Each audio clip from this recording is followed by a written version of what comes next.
vamos ter uma sequência de autores marxistas que discutem a questão ambiental. Então, teremos o Foster, Faladori, Connor, Altvater, entre outros, que serão apresentados pelo Gabriel nesse contexto, para a gente estar atuando aqui, tá bom? Então, gente, hoje é o nosso segundo encontro, renda fundiária e natureza incorporada à dinâmica do capital, ou seja, como é que o capital incorpora os elementos naturais à sua dinâmica expansiva, que a gente já discutiu na semana passada. Lembro vocês que a referência principal é o livro 3 do Capital, e na sequência, né, desses 3 livros, o primeiro livro começa num nível de abstração muito grande, e a partir do momento em que ele faz uma discussão sobre a produção de capital no primeiro volume, né, do seu livro, no segundo, ele já vai tratar, o Marx vai tratar da circulação de capital, e no terceiro ele vai tratar da totalidade da produção capitalista.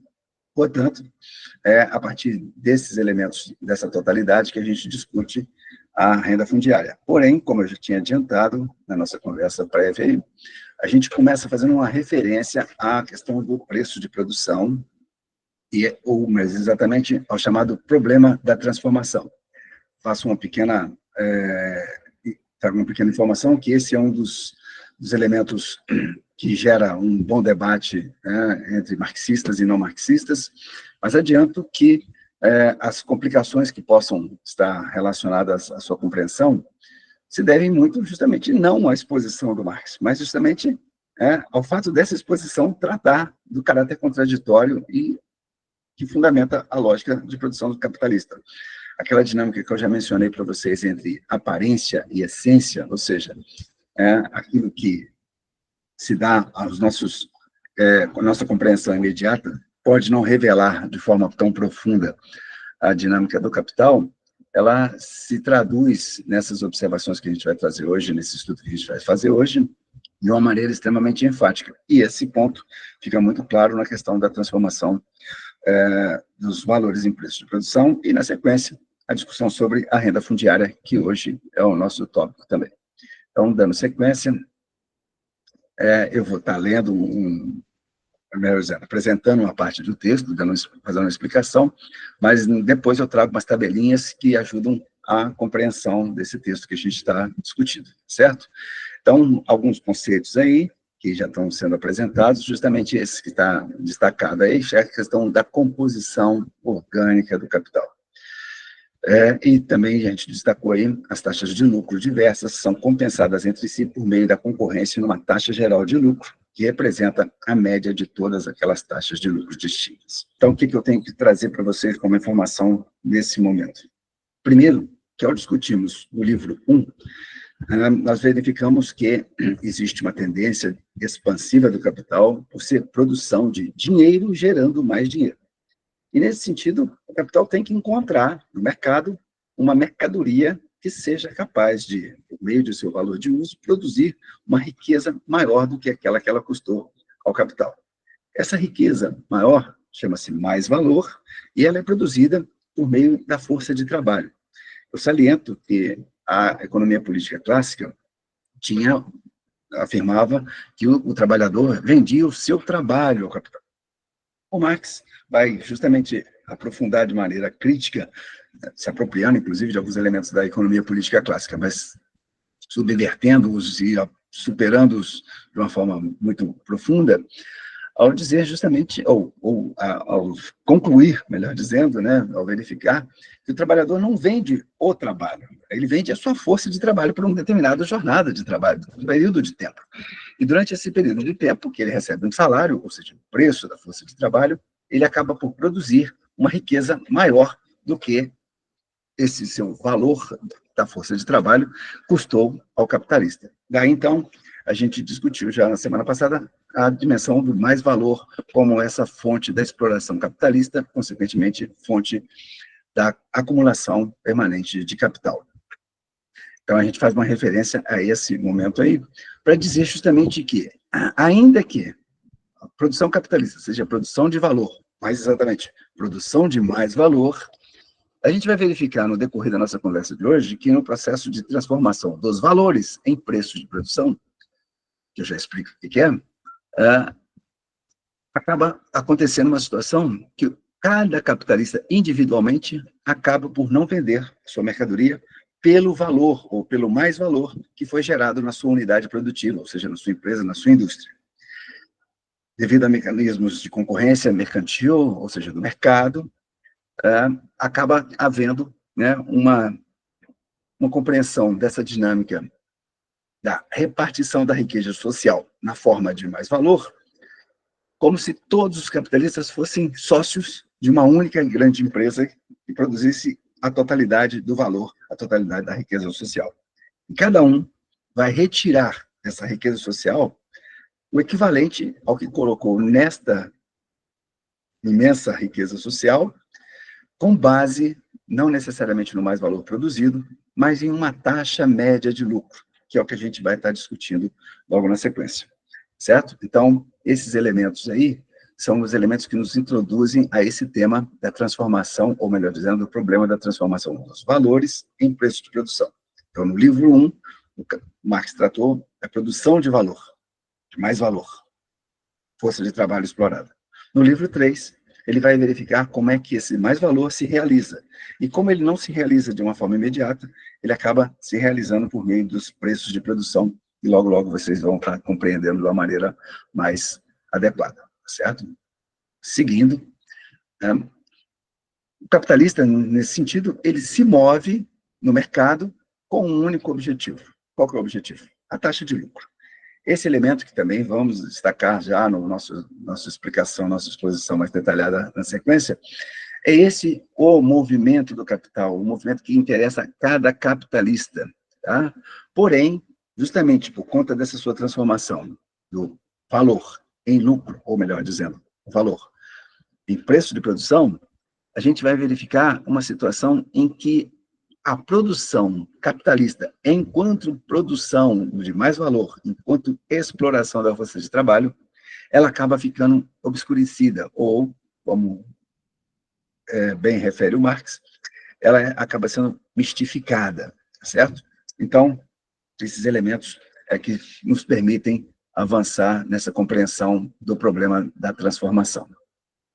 Para isso, a gente retoma uma fórmula clássica do capital, que está aí na tela de vocês, em que esse capital total, ele é formado por capital constante, capital variável e mais valor. Ou seja, o capitalista é aquele sujeito que, portando uma determinada quantia de dinheiro, capital, ele vai ao mercado e vai comprar capital constante, que são os meios de trabalho e os objetos de produção que compõem, na sua totalidade, chamados meios de produção.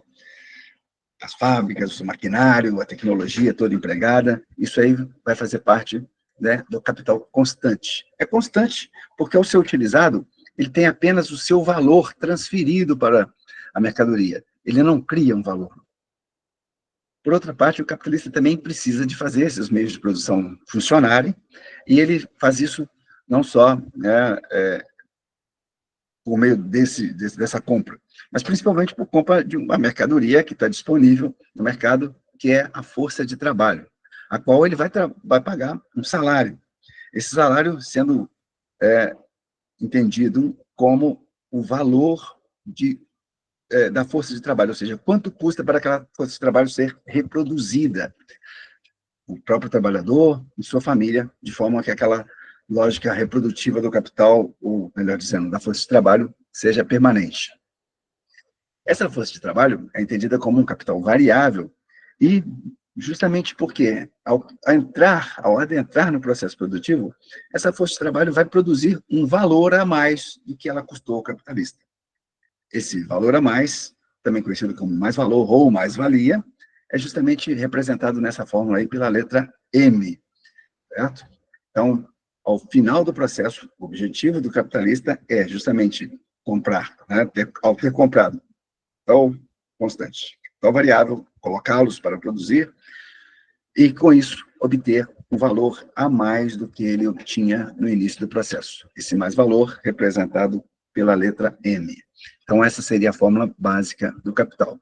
Mas esse capital, como eu já disse para vocês, ele não é vendido, cada capitalista individualmente, cada unidade produtiva, ele não vende as suas mercadorias pelo valor que foi produzido nesta unidade produtiva.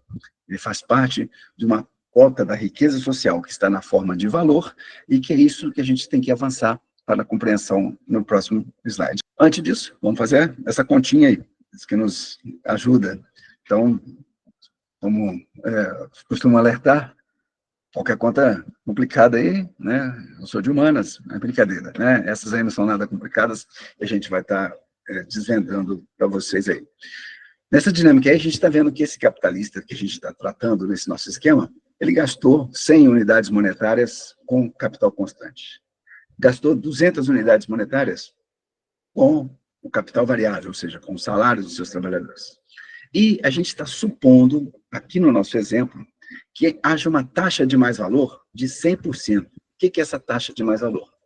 Justamente, né, a gente vai estar calculando esse mais-valor, né, dividindo ele pelo valor do salário, ou pelo salário, ou seja, por aquilo que ela custou ao capitalista. Então, dividimos os 200 ali, né, então nós vamos estar chegando a uma taxa de exploração de 100%, ou seja, a taxa de mais-valia, ou mais-valor, de 100%. Portanto, então, os 200 gastos com salário vão significar 200 em uma nova riqueza produzida. Estamos fazendo essa simplificação justamente para o objetivo que nós temos aqui de uma compreensão, ainda que abstrata, da lógica da produção capitalista, e que, na vida real, a gente tem as complexificações e tudo mais, porém, essa fórmula nos permite, ainda que abstratamente, compreender essa dinâmica do capital de uma maneira bem apropriada. Ao final do processo, né, justamente foi gerada uma mercadoria nova, cuja soma resulta justamente da adição do capital constante, capital variável e do mais-valor, ou seja, 500 unidades monetárias, no nosso exemplo, certo? Essa fórmula aí, a gente precisa agora, então, levar para discuti-la justamente vinculada ao problema da transformação. E aí, eu peço que tenham uma tranquilidade, tá certo? Para que a gente acompanhe essa exposição, eu pretendo fazê-la de uma maneira mais detalhada, ainda que não tão devagar quanto a gente necessitaria, e se estivesse presencialmente, poderia estar tirando algumas dúvidas, tá certo? Então, eu trouxe nesse capital A, justamente aquele exemplo que eu dei anteriormente. Capital constante, capital variável e mais valor, naquelas proporções, gerando justamente, né, essa fórmula, ou melhor dizendo, né, essa exposição que está aí. Nessa exposição, nós concluímos que o mais-valor, simbolizado pela letra M, se vocês acompanharam o meu mouse aí, tá certo? Ele vai justamente estar reproduzido aqui no lucro capitalista, nos 200 de lucro capitalista, correto? Então, a origem do lucro capitalista é justamente os 200 que foram produzidos pelo mais-valor ou pela exploração da força de trabalho. Se a gente fizer uma continha, a gente vai chegar à conclusão de que essa taxa de lucro, certo? É justamente resultante daquele lucro dividido, né, pela soma do capital constante e do capital variável. Ou seja, o capitalista, ao iniciar o seu processo de produção, ele está produzindo mais valor, porém, o seu objetivo é que ele obtenha esse lucro, que é resultado justamente de uma diferença entre o valor de custo daquela mercadoria, ou melhor dizendo, o preço de custo daquela mercadoria, resultante de C mais V, justamente depois acrescido de um lucro, tá certo? Então, a dinâmica do capital funciona desta maneira. O objetivo dele é este lucro. Este lucro tem sua origem no mais-valor. Se a gente compreendesse essa dinâmica diretamente a partir do valor, ou do mais-valor, a gente verificaria que esse capitalista tem uma taxa de lucro de 66%. Afinal de contas, ao dividirmos esse lucro obtido pelo custo da produção que ele realizou, nós teremos 66% de taxa de lucro. Nesse nosso exemplo, porém, eu estou trazendo um outro capitalista. Esse outro capitalista, por conta de alguns desenvolvimentos técnicos, tecnológicos, organização da produção, ele elevou o seu investimento em capital constante para 150 unidades monetárias. Por sua vez, justamente por isso, por causa desse investimento, ele pôde reduzir o seu investimento em capital variável, em salários, reduziu o número de trabalhadores empregados. Esta redução, nessa nossa conta, de forma bastante abstrata, nos faz entender que o preço de custo dessa mercadoria continua sendo a mesma coisa. 100 mais 200, no caso do capitalista A, 150 mais 150 no caso do capitalista B, ou seja, 300 unidades monetárias. Porém, aqui começa a diferença. Sabendo que a taxa de mais-valor, a taxa de mais-valia é de 100%, esse segundo capitalista vai ter um valor adicionado ao seu capital menor, porque, afinal de contas, ele gastou menos com salário. Ele gastou, então, ele vai obter 150 unidades monetárias porque investiu 150 em capital variável.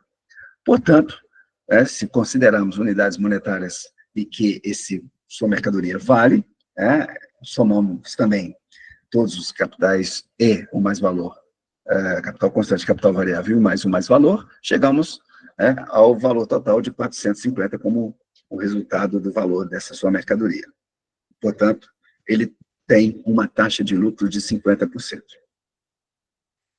O capital C, que eu procurei adicionar aí também, ele, por sua vez, já tem um investimento de 200 unidades monetárias em capital constante e reduziu para 100 unidades monetárias aquilo que ele investe e aplica em capital variável, em salário dos seus trabalhadores.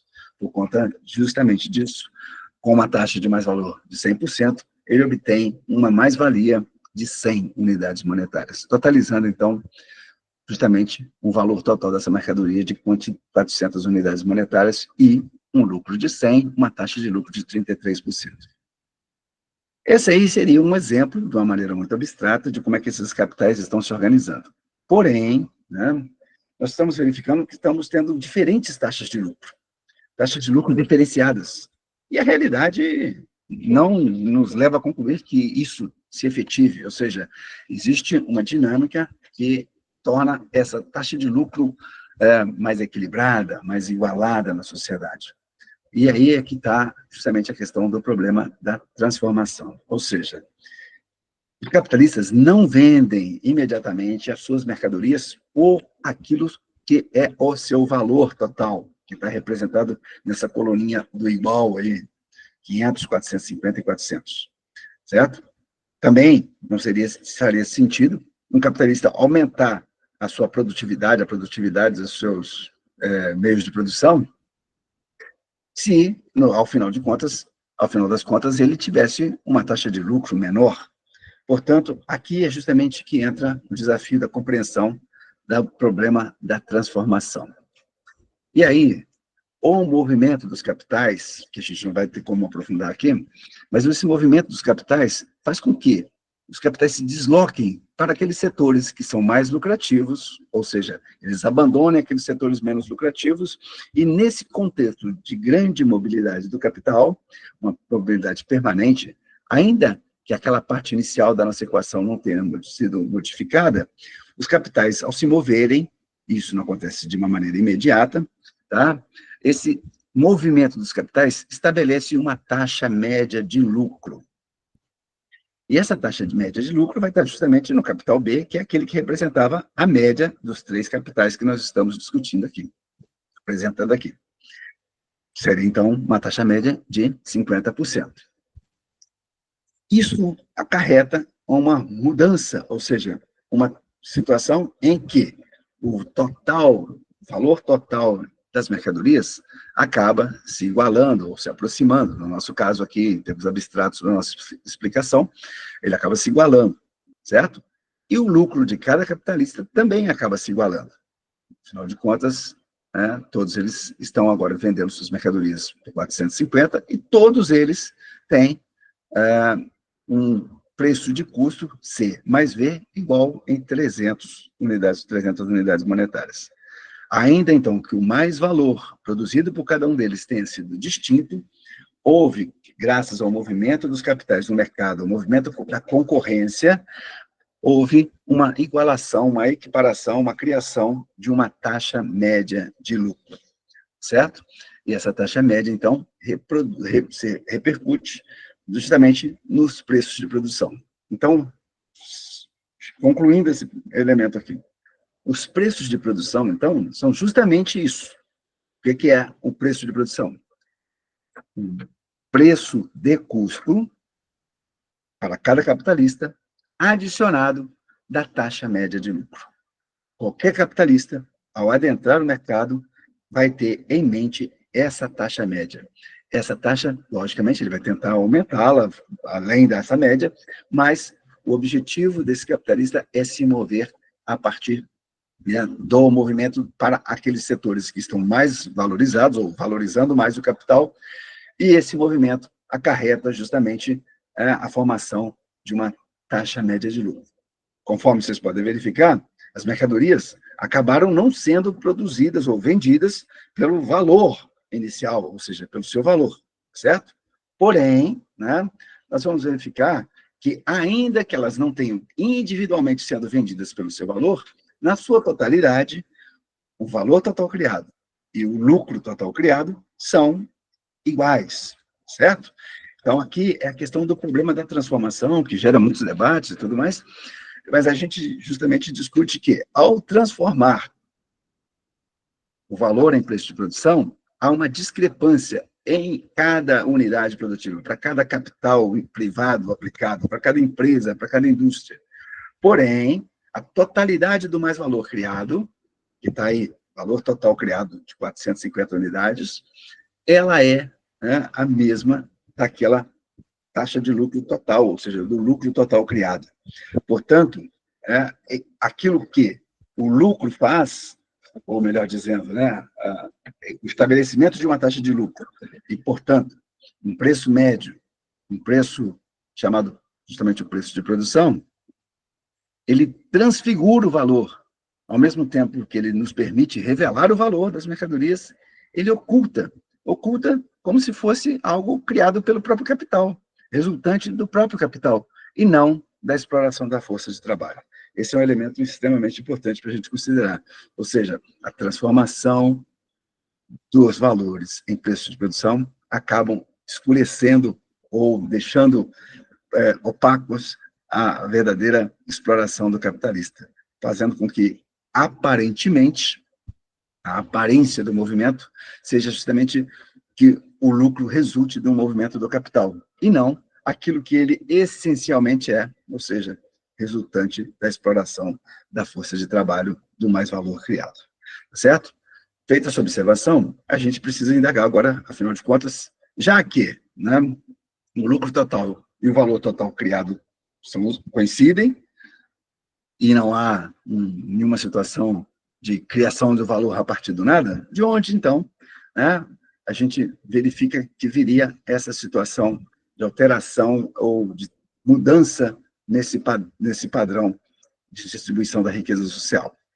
Então, por isso a gente passa para o próximo slide, e a gente vai ver o seguinte. Aquele lucro, inicialmente, do capital A, era 200 unidades monetárias, certo? E, nesse momento também, o capital C tinha como lucro 100 unidades monetárias. Ao se gerar uma taxa média de lucro, certo?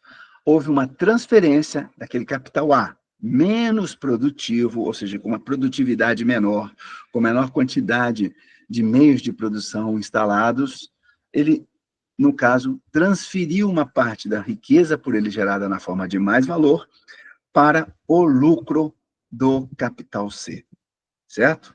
Então, o lucro extraordinário, o lucro extra desse capital C, decorre da transferência de um lucro que não foi realizado pelo capital A. Portanto, é que nesse movimento da concorrência capitalista, a gente verifica que os capitais mais produtivos, no caso do capital C, que está mobilizando maior volume de meios de produção e, por sua vez, um volume menor de força de trabalho, é aquele que mais produtivo, porque utiliza menos trabalho vivo em proporção, né, ao trabalho morto, aos meios de produção utilizados. E ele, então, acaba recebendo, incorporando o capital, ou melhor dizendo, o valor gerado por aqueles capitais menos produtivos. Então, essa dinâmica que está sendo revelada pelo chamado problema da transformação, discutido por Marx no livro 3 do Capital. Tá certo? Então, se ali, naquele momento, a gente verificou que havia, então, um movimento do capital por meio da concorrência gerando uma taxa média de lucro, a gente pode agora adicionar uma temporalidade ao movimento desse capital. Então, colocamos aí dois momentos, momento 1 e momento 2. O momento 1 é a reprodução daquele que a gente já tinha visto, né? Uma taxa média de lucro de 50%, decorrente do lucro de 150 a partir do preço de custo de 300, certo? Essa taxa média de lucro, porém, né, ela acaba sendo, por força da concorrência, passível de alteração ao longo do tempo. Afinal de contas, ao saber que os capitais mais produtivos podem abocanhar uma parte maior da riqueza social, vai haver um incentivo permanente para o aumento da produtividade. Afinal de contas, é esse aumento da produtividade que franqueia ao capital privado se apropriar de maior parte da riqueza social, certo? Mas nesse primeiro momento, vamos supor o seguinte: os capitais A e B, o que eles vão fazer? Sabendo que, especialmente o capital A, está transferindo riqueza, transferindo valor para o capital C, ele resolve incrementar a sua produção e elevar a sua quantidade de capital constante investido e, consequentemente, reduzir a quantidade de capital variável empregado. Isso vai acontecer também com o capital B, que vai elevar a sua quantidade de investimento em capital constante e reduzindo em capital variável. Seguindo a mesma lógica de se manter 100% de taxa de mais-valor, chegamos aos valores de 100 para o mais-valor de cada um desses capitais. Só que isso tem uma consequência. Essa consequência é justamente que a totalidade dos capitais criados por cada um deles, agora já não é mais aqueles 500, 450 e 400. Todos eles estão gerando agora uma totalidade de 400 unidades monetárias cada um deles. Portanto, o lucro que decorre dessa nova média, dessa nova situação, é justamente a igualação dessas taxas de lucro, ou seja, a taxa média, a partir desse lucro de 400, gerando justamente, né, melhor dizendo, um lucro de 100, calculado em cima do preço de custo de 300, fazendo com que a taxa de lucro caia para aproximadamente 33%. Ou seja, agora, né, estamos diante de uma situação em que, ainda que possa ter havido uma maior quantidade de produção de mercadorias, essas produções de mercadorias, em termos de taxa de lucro, estão acarretando uma redução da taxa de lucro. Para isso ficar mais claro ainda, suponhamos, vou acrescentar um terceiro momento aqui, então, eu subi para o momento 2, e agora vamos para o momento 3 aí. E esse momento 3, a gente destaca justamente uma situação em que o capital C eleva ainda mais o seu investimento em capital constante, passando para 250. Reduz o investimento em capital variável e, consequentemente, reduz o mais-valor criado, aquela mesma taxa de 100%. Tá? Essa taxa média de lucro vai ter caído ainda mais. Este é um movimento, que é decorrente da contradição do capitalista, não só com a força de trabalho, mas também desdobrado na concorrência entre os capitais privados. O que eles estão querendo obter? A maior parcela da riqueza social criada na forma valor. Ao aumentarem suas produtividades, é justamente este o resultado. Ou seja, se a gente for fazer um outro quadrinho, no momento 4, não vou trazer para vocês, chega de tabela, por enquanto, né? Se fôssemos fazer mais um momento 4, em que todos os capitais investissem e aumentassem sua produtividade para 250, nós teríamos ainda um outro momento de queda da taxa de lucro. Portanto, ao investir em capital constante, ou seja, trabalho morto, trabalho acumulado, o capital necessariamente enfrenta a sua principal contradição, que é a redução do trabalho vivo, ou a redução da produção de mais valor, certo? Então, com isso, nós estamos diante de uma situação em que o Marx identifica como uma queda tendencial da taxa de lucro. Essa queda tendencial da taxa de lucro como um movimento decorrente de opções, escolhas racionais de cada capital privado, individualmente, mas que, no seu conjunto, acabam acarretando um movimento que não é interessante para nenhum capital, que é justamente a queda da taxa de lucro, a queda do seu lucro, tendo em vista que o seu objetivo é justamente elevar a lucratividade do seu capital privado, de sua empresa, de sua indústria e tudo mais, certo? Essa dinâmica, ela é justamente aquilo que fundamenta a explicação de Marx a respeito das crises, ou, dito dessa forma, de uma queda tendencial da taxa de lucro, que seria o fundamento último da crise, que, por sua vez, dito de uma maneira sintética, significa justamente a redução da quantidade de trabalho vivo, ou seja, força de trabalho incorporada no processo produtivo em detrimento do avanço, do aumento do trabalho morto ou do capital constante incorporado no trabalho, no processo produtivo. Tá certo? Saímos daquela tabelinha e sintetizamos justamente isso aí. Essa contradição entre trabalho produtor de valor e sua superficialidade, ou seja, esse trabalho se torna cada vez mais supérfluo na quantidade total da riqueza produzida, porém, é justamente esse trabalho aquilo que gera a riqueza na forma capitalista, ou seja, a forma mais valor. Esta é a contradição fundante do capital, tá? E é inescapável, tendo consequências justamente naqueles momentos em que o capital enfrenta as suas crises de superprodução, que nós não teremos como estar aprofundando muito aqui. Tá? Essa contradição, porém, ela tem seus desdobramentos. Trago aí, por exemplo, o exemplo do tecelão, um exemplo que eu já mencionei a respeito do Trend Bill Effect no nosso encontro passado, é justamente que a introdução do tear a vapor faz com que haja uma elevação da produtividade. Porém, essa elevação da produtividade, ela é computada a quantidade de valor, ou melhor dizendo, de mais valor criado por aquele trabalhador. E esse cômputo é feito por tempo de trabalho socialmente necessário, que a gente já discutiu na aula passada, já apresentou esse conceito, essa categoria na aula passada. E, portanto, aquele trabalho socialmente necessário, medido em tempo de trabalho socialmente necessário, ele permanece o mesmo, ainda que tenha havido uma maior produção de mercadoria por meio do incremento da utilização do tear a vapor, certo?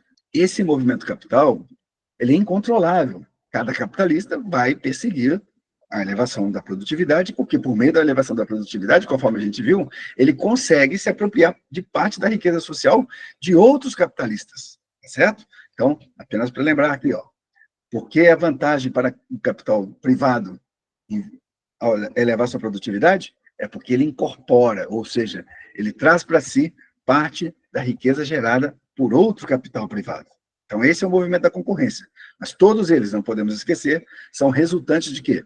Produção de mais valor, produção de riqueza social a partir da exploração da força de trabalho, certo? Esse é um sistema, esse é um movimento ao qual cada capital privado não pode deixar de se inserir sob pena de ser suplantado pela concorrência e, consequentemente, ser deslocado do próprio mercado, certo? Na consequência disso, é justamente que, conforme está destacado nesse texto, o capitalista, ao incorporar a elevação da produtividade, ele adiciona menores lucros ou, em cada mercadoria individualmente, está reduzindo o valor daquela mercadoria, está reduzindo o valor daquela mercadoria, por conta do aumento da produtividade. Como é que ele contorna esse desafio? Justamente aumentando a quantidade de mercadorias produzidas.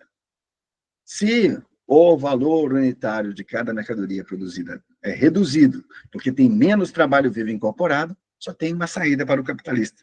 Justamente o quê? Aumentar a produção. Certo? Ao aumentar a produção, consequentemente, maiores parcelas do ambiente, maiores elementos naturais serão incorporados, com isso gerando uma situação ambientalmente sustentável, que a gente já discute rapidamente na sequência. Certamente que esse é um movimento tendencial. O Marx não vai chegar a apontar que esse seja um movimento inescapável, né? Há uma tendência, porém, essa tendência é contrarrestada, tem movimentos em que se opõem à realização dessa queda da taxa de lucro. E aí nós temos o quê? Justamente a elevação da força de trabalho, a compressão do salário abaixo do seu valor, o barateamento dos elementos do capital constante, a superpopulação relativa e o comércio exterior. Não vamos ter como aprofundá-los, mas, né, podemos voltar na hora da nossa conversa a respeito desses elementos, certo? E, por fim, então, nessa dinâmica do capital, um crescimento da riqueza material produzida. Porém, a riqueza na forma-valor, justamente aquela que interessa ao capital, ela, né, está sempre passando por aquela situação em que, considerando que ela é medida em tempo de trabalho socialmente necessário, ela volta a ser sempre ter aquela mesma medida enquanto valor, certo? Está destacado justamente nesse texto as consequências ambientais dessa dinâmica em que cresce a riqueza material, ainda que a riqueza na forma-valor esteja sujeita a um movimento de retomada constante, ou seja, cresce e volta ao patamar anterior, tendo em vista que ela é medida em tempo de trabalho socialmente necessário. E aí, então, caminhamos para a compreensão da renda fundiária, que é o nosso tópico, e que o tempo gasto na compreensão daqueles elementos, eu acho que vai justamente nos permitir uma compreensão mais acertada da renda fundiária, por isso, então, que eu achei por bem a gente dedicar um tempo maior àquela dinâmica, sabendo também que, na sequência, eu apresento uma conclusão em que eu junto os dois elementos, tanto da queda tendencial da taxa de lucro, quanto da renda fundiária, certo? Então, esse trecho aí está destacando que a renda fundiária, a renda do solo, né, renda da terra, são todos eles a mesma coisa, mesmo exemplos, mesmo significado, e diz o seguinte: aquilo que a gente observou lá na transformação dos valores em preço de produção, aquele capitalista que estava elevando a sua produtividade estava em busca de um lucro extra, um lucro extraordinário, um lucro que viria de outro capital menos produtivo. Porém, agora estamos tratando aqui de um lucro, que na verdade vai ser uma renda, que é obtida justamente, né, quando este lucro ele decorre de condições naturais ou de aplicação da mesma quantidade de capital em terrenos de mesmo tamanho e com resultados diferentes. É isso que a gente vai estar discutindo, né, na renda fundiária que o Marx nos traz para o debate, certo? E para a apresentação, melhor dizendo. É preciso destacar, então, que a renda fundiária tem um caráter social. Esse caráter social, tá, é justamente por conta dela ser decorrente de uma relação social específica, que é a propriedade da terra. Então, nessa compreensão da sociedade capitalista que estamos trazendo aqui, nós temos os capitalistas, que investem seus capitais nas indústrias e tudo mais, temos a força de trabalho, que recebe o seu salário, e temos os proprietários fundiários. Os proprietários fundiários são justamente aqueles que vão, por conta da propriedade da terra, exigir que a eles seja paga uma renda, e essa renda tem que ficar clara desde o princípio. Ela é resultado do valor, ela é resultado do mais valor socialmente produzido.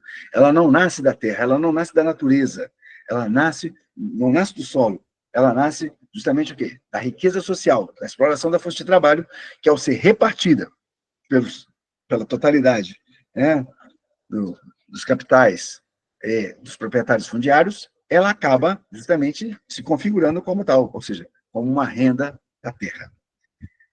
Aquela dinâmica relacionada ao preço de produção, ou seja, aquele objetivo de se ter um lucro extraordinário, aqui nesse caso, o simples monopólio da terra, ou seja, a propriedade da terra é que vai estar relacionada à obtenção pelos proprietários fundiários de uma renda do solo, uma renda da terra. nesse trecho aí, eu destaquei justamente essa parte daí, final, que é como é que, então, uma parte do lucro, ou seja, lucro capitalista, seria lucro do capital, ele acaba fazendo um movimento semelhante àquele do movimento da transformação dos valores em preço de produção, semelhante, mas não igual, né? Justamente que, a partir da propriedade da terra, ele vai se mover, ou seja, essa riqueza social que está na forma valor e que está se materializando em lucro, como é que ela se move para o proprietário fundiário na forma de uma renda, certo?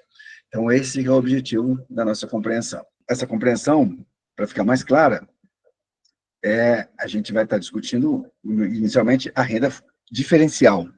Essa renda diferencial, que já vamos destacar no próximo slide, é justamente aquela que decorre do trabalho ser mais produtivo em determinadas condições naturais. Certo? O que eu quero enfatizar com a questão do trabalho? O mais valor, a riqueza social, nessa sociedade capitalista, não decorre da natureza do solo, mas decorre de quê? Do trabalho. Esse trabalho, sendo mais produtivo, consequentemente, né, ele vai possibilitar, no caso lá da transformação dos valores em preço de produção, um lucro extra. No caso da questão fundiária, da relação entre capitalistas e o setor terratenente, proprietário fundiário, justamente a transferência de uma parte dessa riqueza geral, desse lucro capitalista, para o proprietário fundiário, certo? O exemplo que o Marx traz para a gente, inicialmente, é justamente uma comparação entre dois terrenos, certo? O investimento do capital na terra, então, o capital sendo investido para a produção agrária, e esses dois terrenos têm uma diferença. Um deles tem uma queda d'água, certo? E essa queda d'água, ela tem implicações no seu uso pelo capital. Essa queda d'água, como ela é uma força natural monopolizável e monopolizada, ela torna mais produtivo aquele capital que é empregado naquele terreno, certo? Então, é uma vantagem natural, monopolizável, está monopolizada, portanto, ela não é natural no sentido de que ela simplesmente decorre da natureza. Ela decorre de uma relação social. Qual que é essa relação social? A propriedade fundiária. No caso, a propriedade fundiária de um terreno que tem uma queda d'água. Essa queda d'água torna o trabalho ali, nesse terreno, mais produtivo do que aquele realizado onde não há uma queda d'água, certo? Esse é o elemento central para a gente entender justamente a renda diferencial, certo? Aí nós temos os destaques para alguns elementos em que o Marx enfatiza que, independentemente da direção em que este movimento de expansão para os terrenos mais ou menos férteis aconteça, ele sempre vai ter uma lógica que a gente vai elucidar logo na sequência. Tá? Só destaquei um trecho aí, o item 2. O preço de produção do pior solo, que não gera renda, é sempre o preço regulador do mercado. Se a gente voltar um pouquinho nos slides anteriores, nós vamos ver que o preço regulador do mercado, naquele nosso primeiro exemplo, era justamente o preço do capital B, o preço médio, certo? E não o capital menos produtivo ou do mais produtivo. Foi a média. Aqui, no caso da renda fundiária, não será o capital médio que será o regulador do mercado. A média não será decorrente dele. Será justamente o quê? Daquele capital aplicado ao pior solo. Esse será o elemento que nos permitirá entender a existência de uma renda fundiária. Aí continua a dinâmica que o Marx está destacando, né? Mas o mais importante, a gente já vai para mais uma tabelinha, tá bom? E aí vamos com calma nessa tabela. Deixa eu ver o nosso tempo aqui, tá mais ou menos, tá ok? Então, aí nós vamos estar discutindo justamente a renda diferencial, certo? Se a gente, temos dois capitais aplicados à agricultura aí, capital A e capital B, certo? E aí nós vamos ver que ele está produzindo sacas de algum elemento agrícola, né? Sacas de trigo, de arroz, né? E quer que seja, certo? Então, temos uma totalidade de sacas produzidas aí. Nós vamos verificar o seguinte, que a produção total está aí nessa primeira coluna à esquerda, ela é distinta nesses dois terrenos. O terreno A produz, né, em um determinado período de tempo, 400 sacas, ao passo que o capital B produz 300. Porém, estamos tratando de uma sociedade capitalista. E aí nós temos um custo, o preço de custo. Sabe aquela soma de C mais V que nós vimos lá naquela tabelinha sobre transformação dos valores em preço de produção? Ele está aí. Esse preço de custo, no nosso exemplo aqui, abstrato, mas que nos permite compreender depois a concretude da realidade vivida, o preço de custo é igual nessas duas propriedades, em 500 unidades monetárias, tá certo? E também estabelecemos, estamos nesse exercício de abstração, considerando uma taxa de lucro de 40%. Ok? Então, nessa taxa de lucro de 40%, nós vamos estar chegando ao valor de 200 unidades produtivas, tá certo? De unidades monetárias ali, tá? E, no final das contas, vamos diretamente aqui ao total. Esse total aqui, somando 500 mais 200, nós temos 700, que seria aqui, nessa coluninha do total aqui, certo? O preço de produção. Esse preço de produção aqui, certo? É o que nos interessa. Naquele nosso exemplo lá, o preço de produção, tá, é resultado justamente do custo mais uma taxa de lucro, certo? Então, aqui, nós temos aqui, o resultado disso é que o preço de produção está igualado nessas duas colunas, no capital A e B. Porém, eles têm produtividades diferentes. Quando eu divido esse preço de produção total por cada saca produto agrícola produzido, nós temos um preço por saca. No caso, para o capital A, esse preço por saca está em 1,75 unidades monetárias, 1,75 unidades monetárias. Ao preço para o capital B, está em 2,33, certo? E aí a gente chega justamente a partir dessa conta, quando o capital A vai ao mercado, ele vai vender a sua totalidade de sacas de café, as 400 sacas. Ao vender essas 400 sacas, ele não vai vender por esse valor de 1,75. O preço regulador, como a gente já mencionou ali, é o preço do pior solo. Qual que é o pior solo? O solo B, que produziu apenas 30 sacas, né, da totalidade daquele período. 300 sacas, perdão, desculpa. Tá? Então, é esse ali que vai ser o preço regulador. Vejamos bem, esse capital B vai vender 300 sacas ao preço de 2,33, que vai dar 699, aqui no nosso arredondamento, 700 unidades monetárias. O capital A, mais produtivo, não vai vender por 1,75. Ele vai vender justamente pelo mesmo preço que o capital B. O capital A vende pelo mesmo preço, porque, afinal de contas, esse é o preço regulador do mercado. O solo B só foi incorporado à produção justamente porque havia demanda, gente para comprar aquela produção. E aí, justamente, esse valor mais alto, esse preço de produção mais alto, é que vai ser o regulador do mercado. E o capital A, ao vender a sua mercadoria total, suas 400 sacas, ao preço de produção, ele obtém 932 unidades monetárias. Se a gente chegar lá no cantinho, na coluna da direita aqui, e reduzir esse valor total, apurado pelo capital A, 932 unidades monetárias, pelas 700, que é justamente o preço de produção, nós chegamos a um valor de 232 unidades monetárias. Isso não acontece com o capital B. O capital B, ele, ao vender as suas 300 sacas, obteve 700 unidades monetárias, e essas 700 unidades monetárias representam o preço de produção. Porém, no caso do capital A, tem uma diferença. Essa diferença de 232 unidades monetárias é que representa a renda diferencial. Qual é a origem dessa renda diferencial? O solo? Solo mais produtivo? Não, não. Vamos frisar isso. É o trabalho vivo aplicado em condições mais vantajosas, que é justamente, né, o solo diferenciado, condições naturais diferenciadas, mas ele resulta de aplicação de trabalho. Sem trabalho, o solo não vai estar produzindo nada, certo? Eu sei que à primeira vista essa tabelinha aí tem um monte de conta, pode ficar meio complicada, né?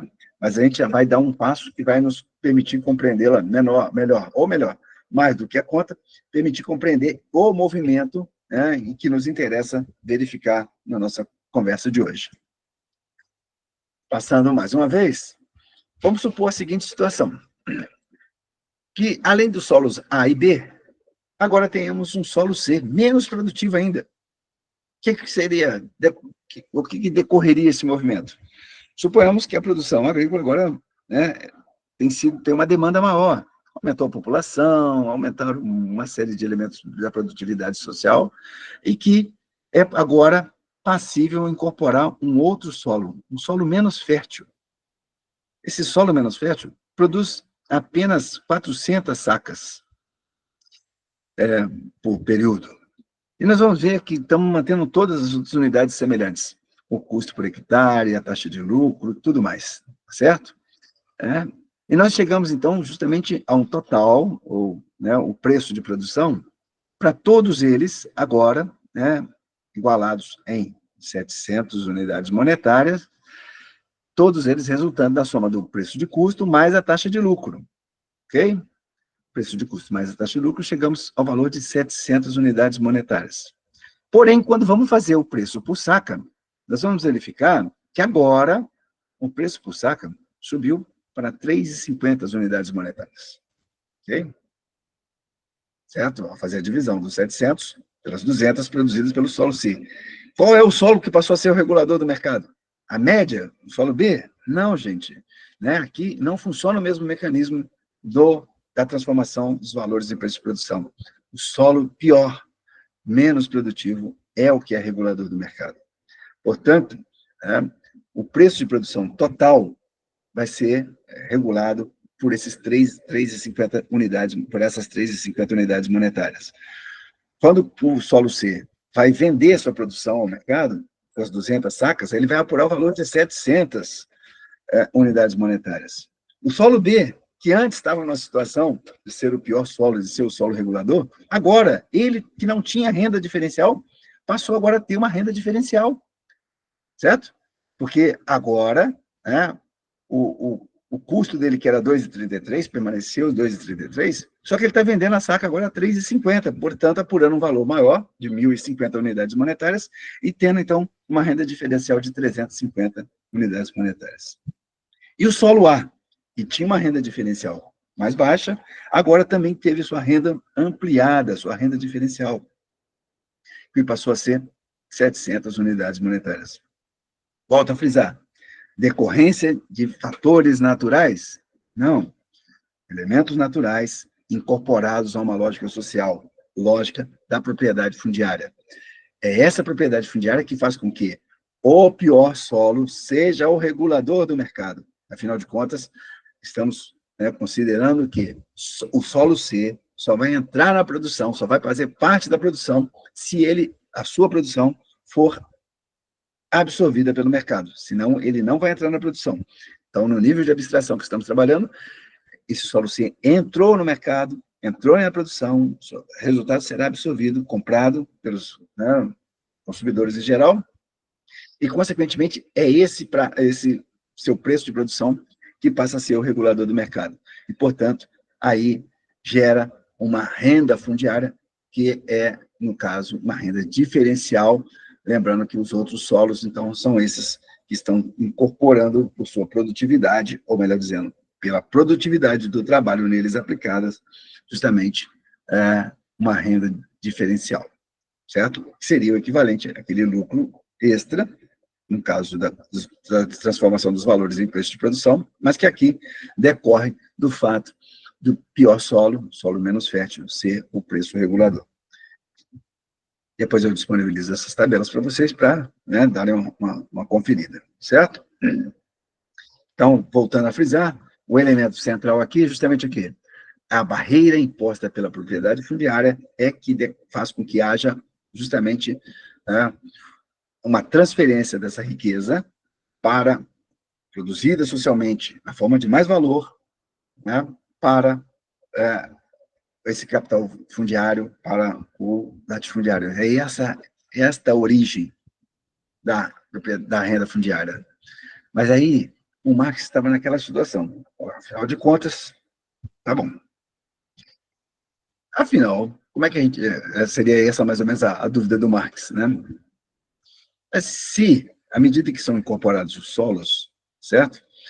Faria sentido para esse capitalista que está ocupando o solo menos fértil, está produzindo, né? Seria uma coisa meio complicada de ser resolvida. O Marx vai chegar a uma conclusão que a propriedade fundiária, ela impõe à sociedade, né, uma renda absoluta, pelo simples fato de haver limites à propriedade fundiária.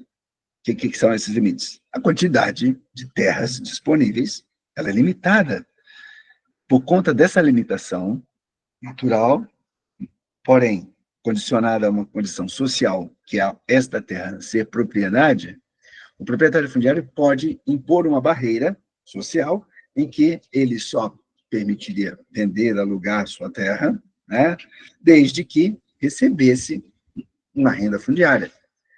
Considerando-se que não há nenhuma produção que seja vendida acima do seu valor nessa sociedade capitalista, o que nós temos aqui é que há uma transferência da riqueza social na forma valor para, né, os proprietários fundiários que assumem justamente a condição de renda da terra. Esse é o elemento central para a gente considerar. Porém, né, voltamos a falar, e isso decorre, né, ou desdobra, melhor dizendo, que o monopólio da terra faz com que também os produtos agrários, produtos agrícolas, sejam vendidos também, possam ser vendidos postamente, de uma maneira imposta, por um preço monopólico. E isso aí pode ser desdobrado, não só para produtos agrícolas, mas para produtos minerais, o petróleo está sempre sujeito a esse movimento da renda fundiária. Porém, é preciso lembrar, não há criação de valor a partir do nada. Tudo que é desdobrado em renda fundiária decorre da exploração da força de trabalho, desse grande conjunto da riqueza social que assume a forma de mais valor e que acaba sendo transferido, né, dos capitalistas que os exploraram a força de trabalho para elementos, para sujeitos, né, do capital fundiário, certo? Isso aí é preciso ficar claro. São condições não naturais, mas condições naturais postas sob determinadas condições sociais. E, mais importante, é resultante do valor, mas exatamente do mais valor produzido pela classe trabalhadora e que é transferido de um setor para outro. Não há criação do nada, simplesmente da natureza, do solo, nada disso. Certo? Então, já caminhando para o nosso final aqui, os elementos, então, justamente para nos permitem compreender a análise da renda fundiária, é que é o capital aplicado à agricultura, ou seja, capital que produz valor, é um capital agrário que vai estar produzindo valor. O segundo elemento é o monopólio do solo, que permite com que, né, uma parte desse valor seja social, seja funcionada na forma de renda da terra, né? E, por fim, então, a conjugação desses dois elementos nos leva a concluir que a renda não é gerada pelo solo, mas representa uma parcela da riqueza social produzida, total, produzida na forma de valor, que se converte em renda. Por isso, a nossa analogia com o lucro extraordinário. Não há criação de um lucro extraordinário, mas transferência de setores menos produtivos para aqueles mais produtivos. No caso aqui, é o monopólio da terra, que faz com que haja uma transferência desse valor de um setor para o outro. Certo? E o que nos interessa mais exatamente na nossa discussão ambiental é que essa lógica expansiva do capital se revela na renda fundiária. Como assim? Olha, nós vimos que a incorporação dos solos menos férteis acaba acarretando a elevação da renda dos solos mais férteis. Sendo assim, a expansão capitalista faz com que os solos menos férteis sejam crescentemente incorporados, porque isso resulta não apenas, né, de uma nova produção de riqueza social nesses solos menos férteis, mas uma maior renda a ser apropriada pelos solos mais férteis. Ou seja, pelo simples fato de o trabalho aplicado naqueles solos mais férteis ser mais produtivo, há uma transferência maior de renda para esse capital agrário que está sendo aplicado na terra, certo? Então, essa dinâmica expansiva, ela também é corroborada ou verificável a partir do estudo da renda fundiária. Na aula passada, nós vimos que a produção de valor, produção de valor, ela significa necessariamente ser produção expansiva. Neste nosso encontro de hoje, estamos concluindo que a produção de valor, agora entendida, vinculada à renda fundiária, ela também reforça essa dinâmica expansiva, porque, afinal de contas, a incorporação dos solos menos férteis faz com que haja uma elevação na renda dos solos mais férteis. Seguindo, né, destacamos nesse trecho aí, justamente que o capital agrário, analogamente à produção, no caso, do lucro extraordinário, ele reproduz as dinâmicas combinadas e contraditórias que fundam a lógica expansiva do valor, baseadas na produção mercantil. Portanto, o nosso fundamento da crítica, com base nesses dois encontros anterior e este de hoje, significam justamente que, sem uma crítica à produção mercantil, sem uma crítica à mercadoria, a gente não consegue avançar no fundamento da crítica ambiental, da crítica da crise ambiental, do colapso ambiental que estamos em curso. São esses elementos que nos permitem fundamentar a nossa análise. Logicamente, nos nossos próximos encontros, vai se desdobrar em elementos mais materiais. Estaremos discutindo, então, justamente incorporação de solos, o papel do agronegócio, o papel destrutivo, e todos esses elementos também relacionados à redução, a queda tendencial da taxa de lucro e, consequentemente, a dinâmica do capital em enfrentar essas crises. Apenas a título já de conclusão, e essa é uma das reflexões que eu já tenho desenvolvido desde o meu estudo no doutorado, que eu mencionei lá atrás, no outro slide, que há uma tendência à crise no capital. Nós falamos que a crise decorre justamente da redução do trabalho vivo em relação ao trabalho morto, sendo que o trabalho vivo é aquele que cria um valor novo. Porém, destacamos lá que é uma tendência à crise, tendo em vista que atuam contra tendências que podem adiar ou mesmo contornar por um período essa tendência à crise de superprodução. E destacamos lá aumento da exploração da força de trabalho, compressão do salário abaixo do seu valor, barateamento dos elementos de capital constante, superpopulação relativa e comércio exterior.